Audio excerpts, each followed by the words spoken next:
It's because I put some coconut oil in it.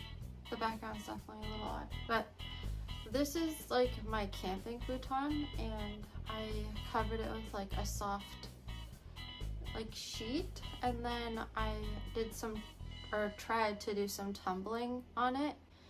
So that's what that is. And then of course my dumbbells and my foam blocks. So maybe my topic is working with my fear and navigating that, because sometimes I do think my fear is helping me, and sometimes I think it's more of a challenge, but it's never really, I don't believe it's ever really a bad thing, because it helps protect me with trying to do more tumbling stuff and handstands. Fear definitely is there, and I guess it sort of reminds me of when I got back into snowboarding, because I have a lot of fear with snowboarding, and I actually think this is better just because I don't have a bunch of other people to worry about, like when I'm snowboarding on a mountain. So at least there's like this environment where I can just navigate things on my own. With that being said, I think there's like this confusion because I'm so alone in this type of journey that like physically alone, because I'm working on this stuff when I'm alone. There is like me kind of missing that component of people being around, because there's like that sense of being accountable. Like if I'm trying to do something maybe too crazy, there's someone to be like, oh, like you're not at that level yet. So that is scary, and I think it plays into my fear. Other than that though, I've talked with some gymnastics teachers over the years, and sometimes I think like if you really remember what someone said, like it was meant to be. And this one teacher, who I honestly didn't really like that much though, or I just didn't get along with them, I don't know. They said that one of the most successful gymnasts that they have known was this guy that researched a lot on his own, and he kind of approached it with an analytical mind and learned each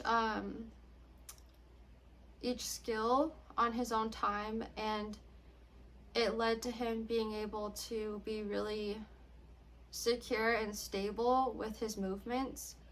And so that really inspired me. However, like at the time, I don't think I had the energy, the ability to really try to do something like that myself. I think sometimes it does require, like learning new things does require me to face it on my own and figure it out. And at least like with some things, I can ask for help when I need it. It sounds kind of weird, but like I'll Google something, so like in a way Google is really my friend, and which obviously I have to take with a grain of salt, because I can't just trust anything that I'm reading, obviously. I think I do trust myself with seeing things in their own balance. Like for example, reading something online and making sure it's credible in some way, that adds balance. Like me looking for the copyright or the sources or the author, and then just trying to maybe cross-check here and there. There's like that sense of balance, and I think this all does really back to fear, because the internet is a scary place, and I think it does create fear.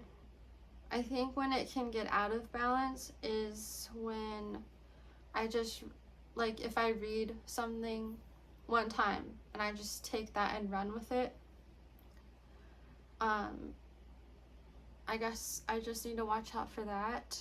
I believe that, like, if we are absorbing things late at night, then that can be off balance, because our minds are more vulnerable at night. And it can increase the likelihood that we're gonna be online and just absorb something, and kind of that saying I said, take that and run with it.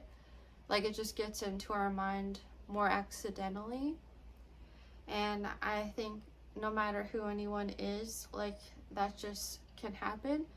So, okay, now I'm getting a little off topic. Like, that's really intense to talk about, like, internet, how the internet affects us. I think that's it. So, thanks for watching.